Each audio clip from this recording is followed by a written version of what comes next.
এসো গল্প শুনি বাই প্রকৃতিলীনা চ্যানেলে আপনাদের সবাইকে স্বাগত। কেমন লাগছে আমার গল্প পড়া?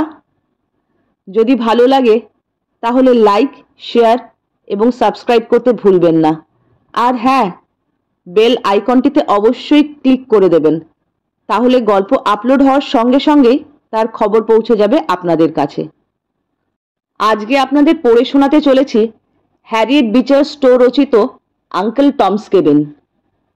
এক ধরনের বই আছে যা মানুষের চিন্তাধারাকে বদলে দেয়, যা বদলে দেয় সমাজকে।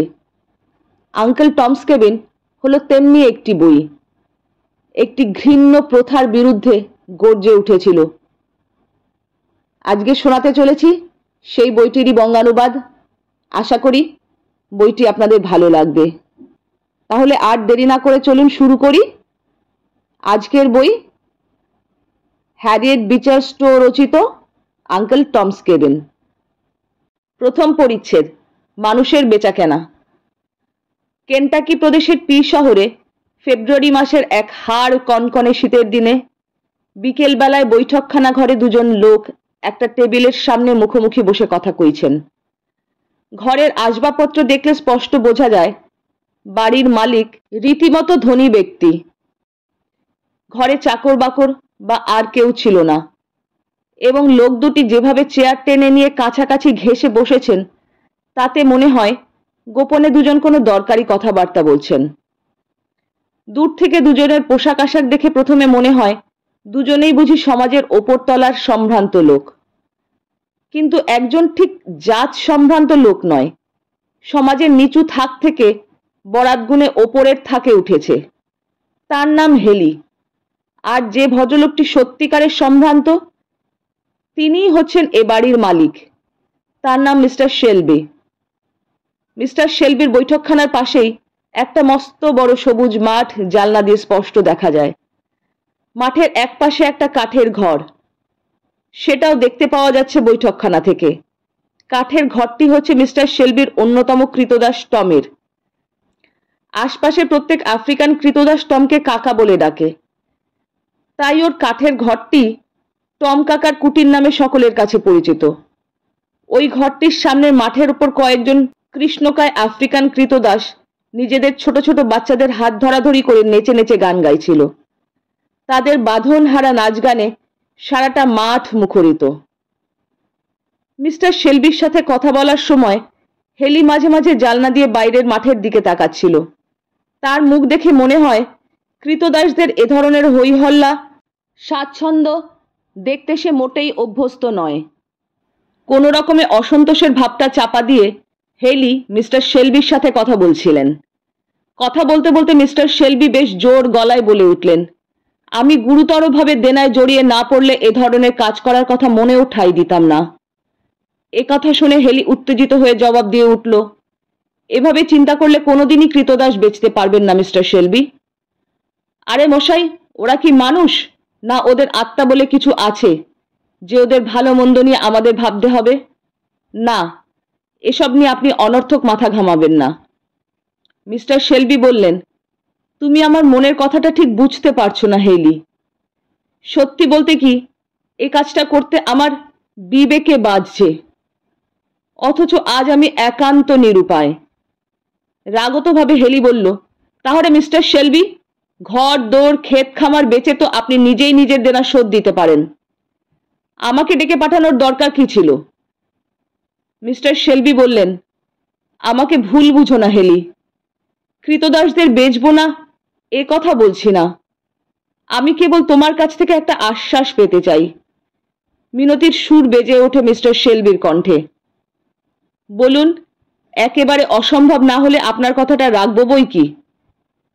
পরিহাসের সুরে বলে ওঠে হেলি। মিস্টার শেলবি বললেন, আমার কৃতদাসদের কোনো নিষ্ঠুর অত্যাচারী লোকের কাছে বেচবে না, এ কথাটা আমাকে দাও। তোমার কাছ থেকে এ কথা পেলে আমি কতকটা নিশ্চিন্ত হই।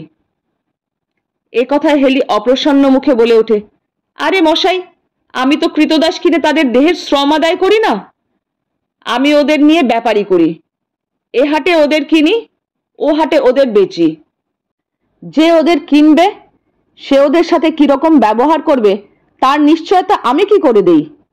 তবে হ্যাঁ, আপনার কথাটা আমি মনে রাখব ওদের বেচে দেবার সময়। এই বলে হেলি মুখের এমন ভাব দেখালো যেন সেও কৃতদাসদের ব্যাপারে মিস্টার শেলবির মতন একজন দরদি। মিস্টার শেলবি আবার বললেন, আমার আর্থিক অবস্থা একটু ভালো হলেই আমি আবার ওদের কিনে ঘরে ফিরিয়ে নিয়ে আসব। তাই যাদের কাছে ওদের বেচবে তাদের নাম ঠিকানাটাও আমাকে জানাবে। বেশ বেশ, তাই হবে মিস্টার শেলবি। এবার আপনার কৃতদাসদের মধ্যে কাকে কাকে কিনবো আর তাদের কি দর হবে সেসব ঠিক করে ফেলি। এই বলে হেলি চেয়ার থেকে উঠে জানালার কাছে গিয়ে মাঠের দিকে ভালো করে নজর দিল। মিস্টার শেলবি বললেন, আমার তো মাত্র $1200 চাই। ওর বেশি আমি চাই না, ওতেই আমার দেনা শোধ হয়ে যাবে। হেলি কিন্তু তখন জানালার বাইরে এক মনে মাঠের দিকে তাকিয়ে রয়েছে। সেখানে এক দল কৃতদাস নাচ গান করছে। হেলি দেখতে পেল একজন লম্বা মতন কালো কুচকুচে লোক কাঠের ঘর থেকে বেরিয়ে এসে হাসতে হাসতে ছেলেদের সাথে হাত ধরাধরি করে নাচছে আর গান গাইছে। লোকটার একটু বয়স হয়েছে বটে, তবে তার শরীরটা বেশ মজবুত। খুব খাটিয়ে লোক হবে বলেই হেলির মনে হলো। বাজারে এর চাহিদা কতটা হতে পারে এই নিয়ে হেলি মনে মনে হিসেব কষতে লাগলো লোকটার চেহারা দেখে। শেষ পর্যন্ত সে ওকে কেনাই স্থির করলো। মিস্টার শেলবিকে জিজ্ঞাসা করলো হেলি, ওই লোকটা কে মিস্টার শেলবি? ওই যে কাঠের ঘর থেকে বেরিয়ে এসে ছেলেদের দিকে এগোচ্ছে, ও ওই লোকটি। মিস্টার শেলবি এবার চেয়ার ছেড়ে জানালার কাছে এসে মাঠের দিকে নজর দিয়ে বললেন, ও হচ্ছে টম, আমাদের টম কাকা। ওই কাঠের ঘরটা হচ্ছে টম কাকার কুটির। হেলি বলল, ওই টম ব্যাটাকেই আমি কিনবো বলে ঠিক করলুম। আর হেলির কথাটা শেষ হবার আগেই মিস্টার শেলবি বলে উঠলেন, না না, ওকে আমি বেচতে পারবো না হেলি। ওর মতো সাধু সচ্চরিত্র মানুষ দুনিয়ায় খুব কম আছে। ওকে আমি বেচতে পারবো না। হো হো করে এবার হেসে উঠে হেলি বলল,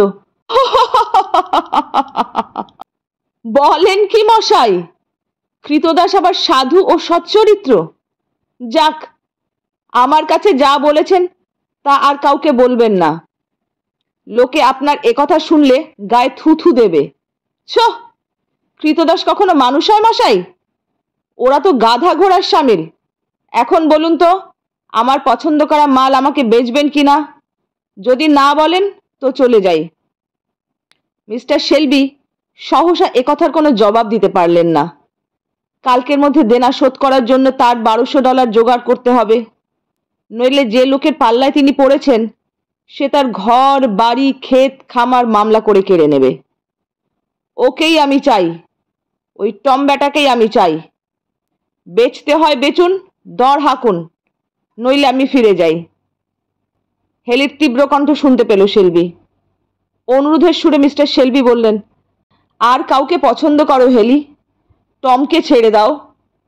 ওকে বেচলে এখানে সকলেই খুব দুঃখ পাবে। কোনো উত্তর না দিয়ে দরজার দিকে পা বাড়ালো হেলি। মিস্টার শেলবি বুঝলেন হেলি তার অনুরোধ রাখবে না।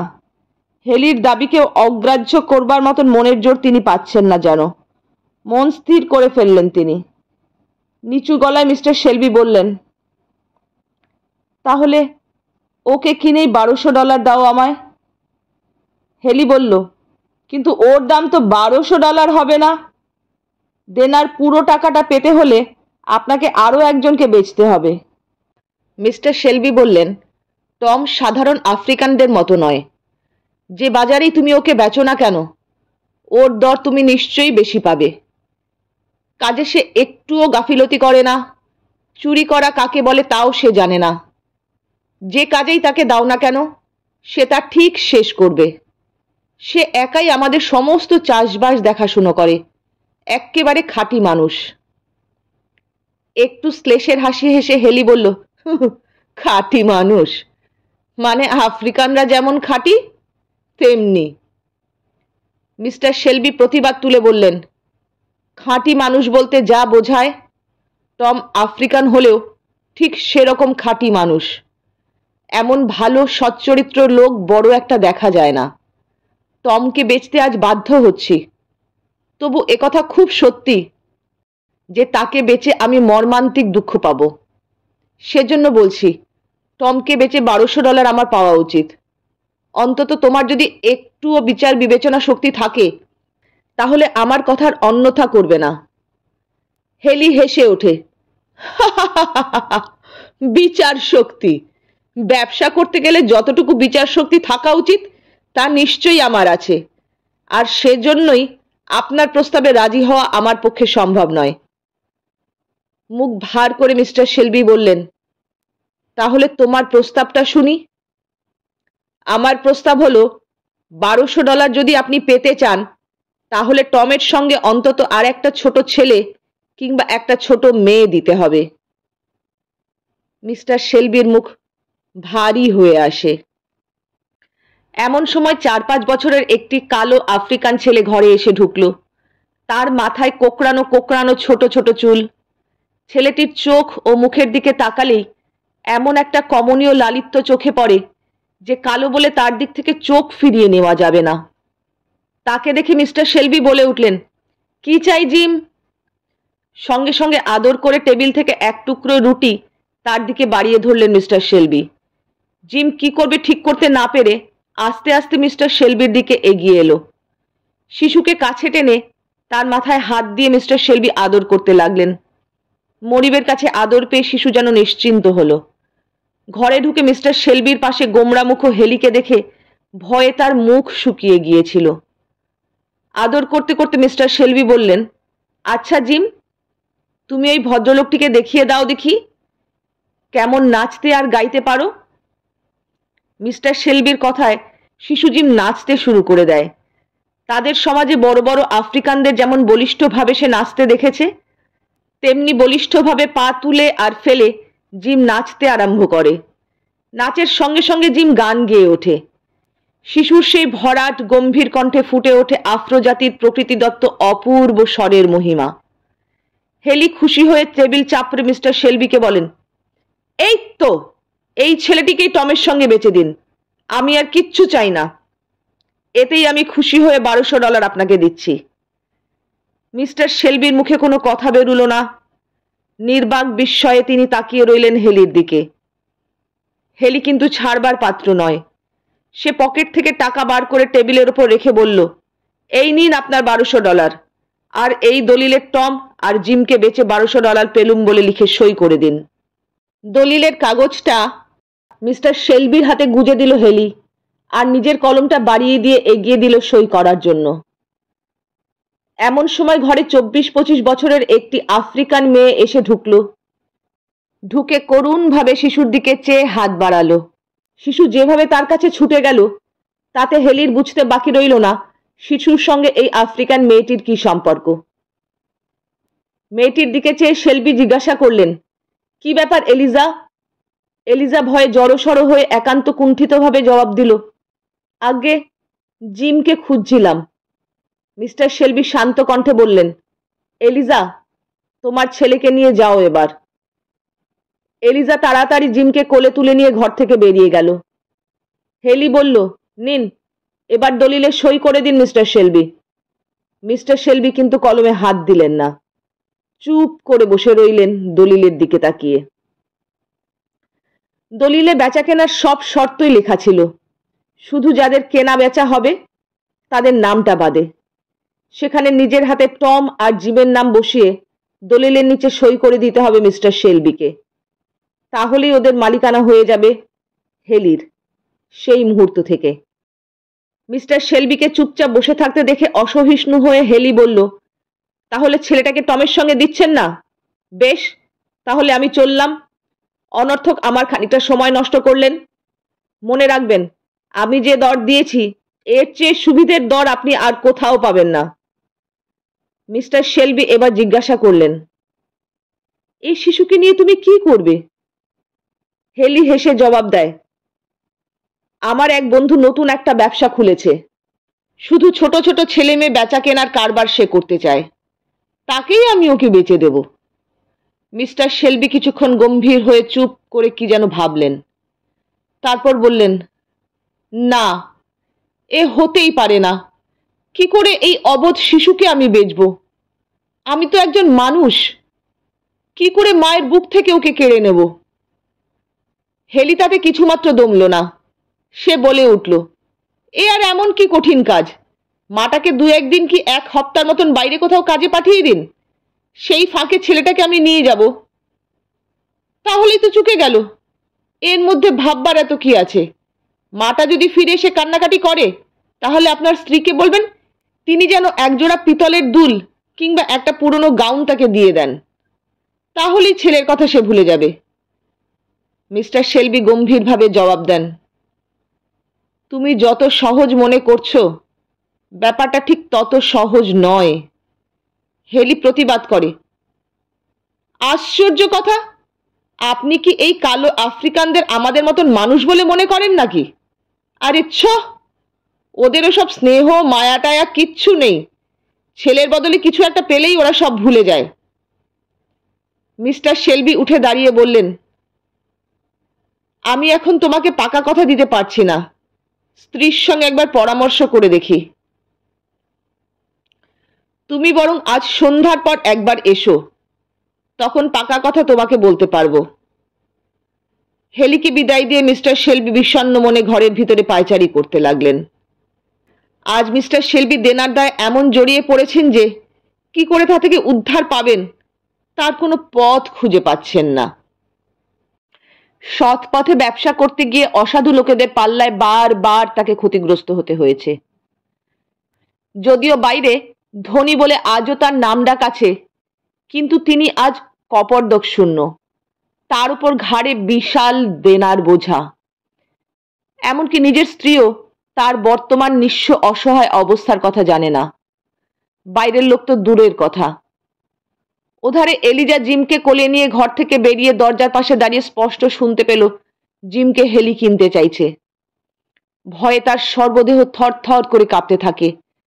এমন সময় মিসেস শেলবি বাড়ির ভেতর থেকে তাকে ডাকতেই দরজা ছেড়ে সে জিমকে বুকে নিয়ে তার কাছে চলে গেল। এলিজার মুখের দিকে চেয়েই মিসেস শেলবি বলে উঠলেন, কি হয়েছে রে এলিজা, তোর মুখখানা এমন শুকনো কেন? এলিজা চুপ করে থাকে। মিসেস শেলবি তাকে আদর করে কাছে ডেকে বলেন, কি রে, কি হলো তোর? হ্যারিসের কিছু খারাপ খবর পেয়েছিস নাকি? স্বামী হ্যারিসের কথা মনে হতেই এলিজা যেন একটা আশার আলো দেখতে পেল। হ্যাঁ, দরকার পড়লে সে ছেলেকে নিয়ে চুপি চুপি এখান থেকে পালিয়ে যাবে, ঠিক যেমনটি তার স্বামীও অত্যাচারের হাত থেকে রেহাই পাওয়ার জন্য পালাচ্ছে। মনিব গিন্নি যাতে তার মনের কথা বুঝতে না পারেন, তাই সে তাড়াতাড়ি জবাব দিল, না, সেরকম কিছু নয়। এই বলেই সে ঘরের কাজে মন দিল। কিন্তু যে কাজ সে করতে যায় তাতেই সে ভুল করে বসে। হাত থেকে মাটির কুজোটা পড়ে ভেঙে গেল। মিসেস শেলবিকে গাউন দিতে গিয়ে ভুলে মিস্টার শেলবির কোটটা নিয়ে হাজির হলো। এলিজার হাত ধরে মিসেস শেলবি জিজ্ঞাসা করলেন, কি হয়েছে রে তোর এলিজা? এরকম তো তুই কোনোদিন করিস না। কি হয়েছে তোর? আমাকে সব খুলে বল। এলিজার চোখ ফেটে জল গড়িয়ে পড়ে। মনিব গিন্নির কাছে তার দুশ্চিন্তার কথাটা আর চেপে রাখতে পারল না সে। কাঁদতে কাঁদতে সে বলল, এই মাত্র বৈঠকখানার ঘরে দেখে এলুম এক দাস ব্যাপারী বসে। মা, মিসেস শেলবি ধমক দিয়ে ওঠেন, তাতে তোর কি? এলিজা বলে, শুনলুম আমার জিমকে সে নাকি কিনতে চায়। আপনার পায়ে পড়ি মা, মনিব কি আমার এই দুধের বাচ্চাকে বেচে দেবেন? ব্যাপারটা শুনে মিসেস শেলবি বলে ওঠেন, বোকা মেয়ে, তা কি কখনো হয়? কোনো চাকর বাকর তেমন বদমাইশি না করলে উনি তাদের ছাড়িয়ে দেন না। দক্ষিণের দাস ব্যবসায়ীদের সঙ্গে উনি তো কোনো রকম কারবারই করেন না। মিসেস শেলবির পা জড়িয়ে ধরে এলিজা বলে, আপনি বলুন মা, আপনি এমন কখনো হতে দেবেন না। মিসেস শেলবি বলেন, অসম্ভব, তুই পাগল হলি? আমি কি কখনো এমন ব্যাপারে মত দিতে পারি? তোর ছেলেকে আমার নিজের পেটের ছেলের মতন দেখি আমি। মা হয়ে আমি কি ছেলেকে বেচতে পারি? না না, তোর ছেলে তোর কাছেই চিরদিন থাকবে। মনিব গিন্নির কাছ থেকে এই আশ্বাস পেয়ে এলিজার মন খানিকটা শান্ত হয়। আবার সে কাজকর্মে মন দেয়। মিসেস শেলবি তো আর জানেন না তার স্বামীর আর্থিক অবস্থা কোথায় এসে দাঁড়িয়েছে। ব্যথা পাবেন বলে মিস্টার শেলবি কোনোদিন স্ত্রীকে এই নিদারুণ ভাগ্য বিপর্যয়ের কথা জানাননি। মিসেস শেলবি জানেন তার স্বামীর মতন দরদি কোমল মনের মানুষ আর হয় না। তাই তিনি সরলভাবেই এলিজাকে আশ্বাস দিলেন, বিশেষ কি দরকারে তাকে একবার বাইরে যেতে হবে, তাই তিনি তখন ব্যস্ত। নইলে এ ব্যাপারে স্বামীর সঙ্গে এখনই কথাবার্তা বলে এলিজার মনের উদ্বেগ দূর করতেন। দ্বিতীয় পরিচ্ছেদ, কৃতদাসের জীবন। এলিজা যখন কচি বাচ্চা মেয়ে, মিস্টার শেলবি তাকে এক দাস ব্যবসায়ীর কাছ থেকে কিনে এনে নিজের সংসারে রাখেন। সেই দিন থেকে মিসেস শেলবি এই আফ্রিকান মেয়েটিকে নিজের মেয়ের মতন ভালোবাসেন। তার কাজকর্ম, স্বভাব চরিত্র দেখে তিনি এত মুগ্ধ যে কোনোদিন এলিজাকে তিনি কৃতদাসী বলে মনে করেননি। এলিজা কোনো আবদার করলে তিনি তখনই সেই আবদার রাখেন। তাই শেলবি পরিবারের বাড়ির মেয়ের মতনই আদরে স্নেহে এলিজা বড় হয়ে ওঠে। মিসেস শেলবির কাছে আবদার আর ভালোবাসা পেয়ে তার স্বভাবও খানিকটা আদুরে হয়ে ওঠে। এলিজার যখন বিয়ের বয়স হলো, মিসেস শেলবি নিজে উদ্যোগী হয়ে তার সঙ্গে এক স্বাস্থ্যবান, কর্মঠ, সচ্চরিত্র আফ্রিকান যুবকের বিয়ে দিলেন। সেই যুবকের নাম জর্জ হ্যারিস। সেও ছিল একজন কৃতদাস। তার মালিক ছিলেন একজন জমিদার, থাকতেন দূরের কোনো এক গাঁয়ে। হ্যারিসকে তিনি ভাড়া খাটাতেন এক তুলোর কারখানার মালিকের কাছে। মিস্টার শেলবির বাড়ি ছিল ওই তুলোর কারখানার কাছেই। সেখানে হ্যারিসকে কৃতদাস রূপে কাজ করতে হতো না, কিছু কিছু মাইনে পেত সে। হ্যারিসের বুদ্ধি আর কাজ করবার সামর্থ্য দেখে তুলোর কারখানার মালিক হ্যারিসকে কলের মজুরদের সর্দার করে দিল। হ্যারিসও প্রাণ দিয়ে কারখানায় খাটত। বুদ্ধি খাটিয়ে তুলো পেঁচবার এক নতুন যন্ত্র পর্যন্ত সে তৈরি করেছিল এবং কারখানার মালিককে সেই যন্ত্র দিয়েছিল। যন্ত্রপাতি চালানো বা তৈরি করার ব্যাপারে তার রীতিমতো দক্ষতা ছিল। কালো হলেও হ্যারিসের দেহের গঠন ও মুখশ্রী ছিল অপূর্ব, তেমনি মধুর ছিল তার ব্যবহার।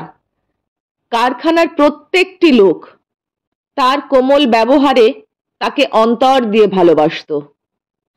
কিন্তু তার বড় দুর্ভাগ্য, সে জন্মেছে কালো চামড়া নিয়ে, আফ্রিকানদের ঘরে।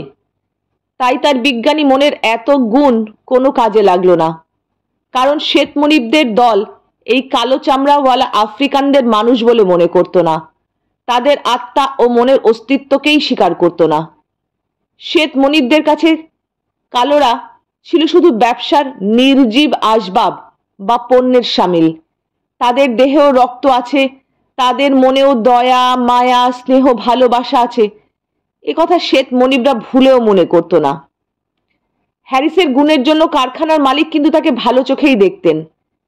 হঠাৎ একদিন হ্যারিসের আসল মালিক সেই জমিদার তুলোর কারখানায় এসে হাজির। হ্যারিস নতুন একটা যন্ত্র তৈরি করেছে শুনে মালিক জমিদারের মন হিংসেয় জ্বলে উঠল। লোকে যেমন ঘর ভাড়া দেয়, হ্যারিসকেও তেমনি ভাড়া দিয়েছেন তুলোর কারখানার মালিকের কাছে। তাই তুলোর কারখানায় এসে গম্ভীরভাবে জানিয়ে দিলেন হ্যারিসকে তিনি ফিরিয়ে নিয়ে যেতে এসেছেন।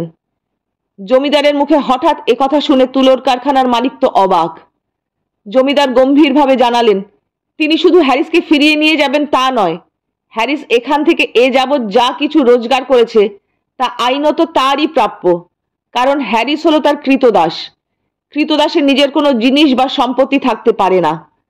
কারখানার মালিক অবাক হয়ে বললেন, এটা কি খুব বাড়াবাড়ি হয়ে যাচ্ছে না? জমিদার গম্ভীর কণ্ঠে জবাব দেন, হ্যারিস আমার কৃতদাস, তার ওপর আইনত আমার পুরো অধিকার, এর মধ্যে আবার বাড়াবাড়ি কি? জমিদারের ভাবগতিক দেখে কারখানার মালিক অনুনয় করে বলেন, হ্যারিসের দরুন আপনাকে যে ভাড়া দিয়েছি, আমি তার চেয়ে আরো বেশি কিছু দিতে রাজি আছি। জমিদার রেগে বললেন, ওসব বাজে কথা আমি শুনতে চাই না। আমার কৃতদাসকে আমি আর ভাড়া দেব না। এই আমার সাফ কথা, সে আমার জিনিস, আমি তাকে ফেরত নিয়ে যাব। কৃতদাস মানুষ নয়, জিনিস, সুতরাং তার নিজের কিছু মতামত থাকতে পারে না। বাধ্য হয়েই হ্যারিসকে তার আসল মালিকের সঙ্গে ফিরে যেতে হলো তার পুরনো আড্ডায়। সেখানে আবার সেই কৃতদাসের একঘেয়ে জীবন, এক টানা নির্যাতনের মাঝে তাকে মুখ বুজে দিন কাটাতে হয়। তুলোর কারখানায় কাজ করার সময় হ্যারিস এলিজাকে বিয়ে করেছিল। কারখানার কাজের ফাঁকে দরকার মতন যখন সে ছুটি পেত তখন সে এলিজার সঙ্গে দেখা করতে আসতো। মিসেস শেলবিও এলিজাকে ভালোবাসতেন, তাই তার ব্যবস্থা মতো এলিজা তার কাছেই থাকত। হ্যারিস এলিজার কাছে এলে তিনি খুশি হতেন।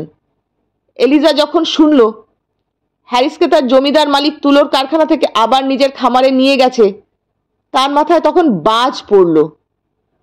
এলিজা শুনেছিল হ্যারিসের জমিদার মালিক কতখানি নিষ্ঠুর আর কি রকম অত্যাচারী। সেখানে যে হ্যারিসকে কয়েদির মতন বাস করতে হচ্ছে সে বিষয়ে এলিজার মনে বিন্দু মাত্র সংশয় নেই। নির্যাতন, অবিচার আর নিদারুণ পরিশ্রমে হ্যারিসের দেহ মন আস্তে আস্তে ভেঙে পড়তে লাগলো। মিস্টার শেলবির বাড়িতে হেলির আসার কিছুদিন আগে হ্যারিস হঠাৎ সেখানে হাজির হয়েছিল। এসে দেখল এলিজা মুখ ভার করে বারান্দায় দাঁড়িয়ে বাইরের দিকে এক দৃষ্টে চেয়ে আছে। চুপি চুপি সে এগিয়ে গিয়ে পিছন দিক থেকে তার কাঁধে হাত দিল। এলিজা চমকে উঠে পিছনে ফিরে চেয়ে দেখে হ্যারিস। উফ, আমি চমকে উঠেছিলাম হ্যারিস, তোমার কথাই আমি এতক্ষণ ভাবছিলুম। মনিব গিন্নি একটু বাইরে গেছেন, আমার ঘরে এসো। এই বলে এলিজা বারান্দার ধারে ছোট্ট একটা ঘরে হ্যারিসকে নিয়ে গেল। মনিব গিন্নি ঘরে থাকলে এই ছোট্ট ঘরটিতে বসে সে আপন মনে সেলাইয়ের কাজ করে। মনিব গিন্নি ডাকলেই যাতে তাড়াতাড়ি যেতে পারে এই জন্য এই ছোট্ট জায়গাটুকু গিন্নি তাকে ছেড়ে দিয়েছেন। ঘরে নিয়ে গিয়ে এলিজা হ্যারিসের মুখের দিকে চেয়ে দুঃখে ভেঙে পড়ে। সে দেখে হ্যারিসের মুখ আর আগের মতো নেই, সেই হাসি নেই, চিন্তার রেখা ফুটে উঠেছে তার কপালে। স্বামীর মন ভোলাবার জন্য এলিজা জিমকে কাছে টেনে নিয়ে আসে। ছেলেকে দেখিয়ে বলে, দেখো জিম কেমন সুন্দর হয়েছে। নিঃশ্বাস ফেলে হ্যারিস বলে, সুন্দর? কালো মানুষের ছেলে আবার সুন্দর? ও না জন্মালেই ভালো ছিল। ওকে আমি দেখতে চাই না, দেখলেই হয়তো মায়া হবে। কৃতদাসের আবার ছেলে মেয়ে, ওরা তো মনিবের অস্থাবর সম্পত্তি, যখন খুশি বেচে দেবে। এই বলে একটু চুপ করে থেকে আর একবার গভীর দীর্ঘশ্বাস ফেলে হ্যারিস বলে, ভাবছি ভগবান আমাকেই বা জন্ম দিয়েছিলেন কেন, ছেলেবেলাতেই বা কেন মরে গেলুম না। স্বামীর এই মর্মান্তিক কথায় এলিজার দু চোখ ফেটে জল গড়িয়ে পড়ে। ফুপিয়ে কেঁদে ওঠে সে। তারপর আর্তকণ্ঠে বলে, দোহাই হ্যারিস, তোমার পায়ে পড়ি, ওসব কথা বলো না। আমি জানি তুলোর কারখানার থেকে জোর করে তোমাকে সরিয়ে নিয়ে যাওয়ার জন্য তোমার কি কষ্ট হচ্ছে। কি করবে বলো, সবই আমাদের ভাগ্য। কিন্তু তোমার পায়ে পড়ি, ওরকম অধীর হইও না, ধৈর্য ধরো। হয়তো কোনো উপায়। উপায়? উপায় কিছু নেই। ধৈর্যের কথা বলছো তুমি? মানুষের কত ধৈর্য আর থাকতে পারে। তুলোর কারখানায় মনের সুখে ছিলাম, সবাই আমাকে ভালোবাসতো, আমিও সবাইকে ভালোবাসতাম। কিন্তু কথা নেই, বার্তা নেই, কোনো কারণ নেই, কোনো যুক্তি নেই। সেখান থেকে জোর করে ছিনিয়ে নিয়ে গিয়ে চাবুক দেখিয়ে বলল, বড় বার বেড়েছ, দুদিনে ঢিট করে দেব। তারপর বেছে বেছে যত শক্ত হাঙ্গামার কাজ আমার ঘাড়ে একটার পর একটা চাপিয়ে দিচ্ছে, যাতে এক মুহূর্ত বিশ্রাম করতে না পাই। এ যাতনা আমি আর সইতে পারছি না। মানুষের পক্ষে সওয়া সম্ভব নয়। সামান্য অজুহাতে চাবুক চালায়। কঠোর কাজকর্ম সেরে একটু যদি পড়ার বই নিয়ে বসি তাহলে আর রক্ষা নেই। এ আর আমি সইতে পারছি না, আর সইব না, কিছুতেই না। এই বলে নিষ্ফল আক্রোশে ঊর্ধ্বে বদ্ধ মুষ্টি তোলে হ্যারিস। হ্যারিসের এই বিদ্রোহী মূর্তি দেখে এলিজা ভয়ে কেঁপে ওঠে। চারিদিকে সে চেয়ে দেখে কেউ তাদের দেখছে কিনা। তার স্বামীর এরকম মূর্তি সে আর আগে কখনো দেখেনি। কি বলবে ঠিক করতে না পেরে ভয়ে এলিজা চুপ করে থাকে। বেশিক্ষণ বাইরে থাকার উপায় নেই হ্যারিসের, তাই সে এলিজার কাছ থেকে বিদায় চায়। সে বলে, আজ আমি তোমার কাছ থেকে বিদায় নিতে এসেছি এলিজা। আমার দুঃখের দিনে তুমিই ছিলে আমার একমাত্র আনন্দ, কিন্তু তোমাকে ছেড়েও আজ আমাকে যেতে হচ্ছে। হ্যাঁ, যেতে আমাকে হবেই। চিরদাসত্বের এ বাঁধন আর আমার সহ্য হচ্ছে না। আমি মুক্তি চাই, তোমাকেও মুক্ত করতে চাই। কিছুদিনের মতন এখন বিদায়। কথা বলতে বলতে উত্তেজিত হয়ে ওঠে হ্যারিস। এলিজা চমকে ওঠে হ্যারিসের কথায়। আকুল হয়ে জিজ্ঞাসা করে, কেন বিদায় চাইছো তুমি? কোথায় যাচ্ছ? গলা খাটো করে হ্যারিস বলে, বহু দূরে, কানাডায়। ঈশ্বরের কাছে তুমি প্রার্থনা করো সেখানে গিয়ে যেন টাকা জমাতে পারি। একদিন না একদিন হয়তো সে টাকা দিয়ে তোমাকে কিনে নিয়ে যেতে পারবো। এছাড়া আমার আর করার কিচ্ছু নেই। আমার একমাত্র ভরসা তোমার মনিবের মতন দয়ালু মনিব বড় একটা হয় না। তাই আমার বিশ্বাস টাকা পেলেই তিনি তোমাকে আমার কাছে বেচে দেবেন। তখন নতুন করে দুজনে আমরা একসঙ্গে ঘর সংসার পাতব। এলিজার কানের কাছে এসে হ্যারিস চুপি চুপি বলে, লুকিয়ে আমাকে পালিয়ে যেতেই হবে। মুক্তি পাবার জন্য অন্য কোনো উপায় নেই। পালাবার ব্যবস্থা সব ঠিক করে ফেলেছি। আমার কজন বন্ধু আমাকে এই ব্যাপারে সাহায্য করছে। সপ্তাহখানেকের মধ্যেই হয়তো শুনতে পাবে কজন কৃতদাস একসঙ্গে পালিয়ে গেছে। যেন তাদের মধ্যে আমিও আছি। আর দেরি নয়, এবার বিদায়। এ কথা বলেই হ্যারিস ঝড়ের মতো বের হয়ে গেল ঘর থেকে। এলিজার দু চোখ জলে ভরে আসে। নীরবে সে দাঁড়িয়ে দেখে হ্যারিসের শরীরটা ছায়ার মতন ধীরে ধীরে দূরে মিলিয়ে যাচ্ছে, মাঠের ওদিকে ঘন ঘন গাছগুলোর ফাঁকে। তৃতীয় পরিচ্ছেদ। টম কাকার কুটিরে। টম কাকার কাঠের কুটিরটি খুবই পরিষ্কার পরিচ্ছন্ন। এখানেই টম শিশুকাল থেকে বাস করে এসেছেন। তার কাঠের কুঠুরির সামনে খানিকটা খালি জায়গা পড়েছিল। সেই ছোট্ট জায়গাটাতে টম নিজের হাতে চমৎকার একটা বাগান তৈরি করেছেন। যে সময় যা, টম সেসব ফুল ফল শাকসবজির চাষ করেন নিজের বাগানে। তাই তার সেই কুটিরের সামনেটা সব সময় সবুজে ছেয়ে থাকে। তার যত্ন আর পরিশ্রমের ফলে তার বাগানের শাকসবজি আর তরিতরকারি সকলের নজরে পড়ে। সন্ধে হয়ে গেছে। কুঠুরির একধারে একটা ছোট্ট রান্নাঘর। রান্নাঘরের সামনে খানিকটা ফাঁকা জায়গা। সেখানে হাতের তৈরি একটা তক্তার টেবিলের সামনে কতগুলো কাঠের টুল। একটা কাঠের টুলে রাতের আহারের জন্য বসেছেন টম কাকা। যদিও টম কাকার বয়স হয়েছে, কিন্তু তার বিরাট সুগঠিত দেহ এখনো ভেঙে পড়েনি। চওড়া বুক, ভরাট গম্ভীর মুখ, পেশিযুক্ত হাত, চোখ দুটো ছোট বটে, কিন্তু কি স্নিগ্ধ আর করুণ তার চাউনি। টম কাকাকে দেখলে মনে হয় তিনি যেন জীবনের সঙ্গে সংগ্রাম করে জীবনের মর্ম জানতে পেরেছেন। টমের স্ত্রী ক্লো খুড়ি রান্নাঘরে কাজে ব্যস্ত। রান্নাঘরে দু একজন আফ্রিকান বাসনপত্র ধোয়া মোছা করছে। তখনও খেতে একটু দেরি আছে, তাই টম কাকা গম্ভীর মুখে এক দৃষ্টিতে মাথা হেঁট করে মনোযোগ দিয়ে ভাঙা স্লেটে বড় বড় হরফে অক্ষরের ওপর দাগ বুলাচ্ছেন। পরিণত বয়সে টম কাকা মনিবের বালক পুত্রের আগ্রহে তার কাছে বর্ণমালা শিখছেন। তার সামনে বসে এই শিক্ষা কার্য তদারক করছেন মিস্টার শেলবির 13 বছরের ছেলে এবং তার ভবিষ্যৎ মনিব জর্জ। জর্জের মুখের ভঙ্গি দেখে মনে হয় বুড়ো ছাত্রের শিক্ষার ব্যাপারে তার এতটুকু শিথিলতা নেই।